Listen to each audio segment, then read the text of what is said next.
A hospital in Western Sydney is at crisis point. Patients forced to wait in crammed emergency departments for nearly 24 hours for care. Some sleeping on the floor, others seated alongside a prison inmate in handcuffs.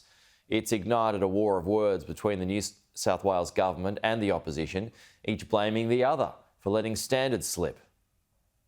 From inside Blacktown Hospital, a real-time cry for help. I was lying down on the tiles because there's no bed, and I got my own jumper and folded it up so I had a pillow. With a gash to his leg, 57-year-old Gary Radford's told he'll need to have surgery the following day. You're still in emergency at Blacktown?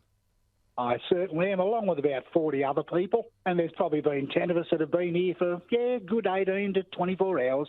A shackled inmate in the care of correctives sitting among the waiting. Aisha Sanders brought in by ambulance, assessed, then she claims waiting 12 hours. So you were having heart pain. How severe? It was like an 8 out of 10.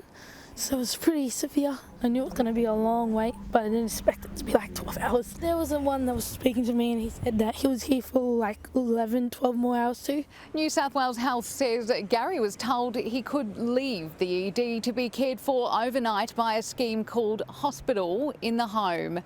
Blacktown management telling 9 News the 57-year-old made the choice to stay. But in Western Sydney hospitals right now, it's a story on repeat. Frustrated family members and patients sounding off online. Chris Minns campaigning on surprise midnight visits. You can see it's still a lot of people in the waiting room, even though it's 2 a.m. Labor promising urgent care clinics. In terms of resourcing, it wasn't a focus and hadn't been enough of a focus over a decade. We're trying to turn that around. Labor promised that none of these things would happen on their watch. They promised that things would be better under Labor, and what we're seeing is that things are far worse.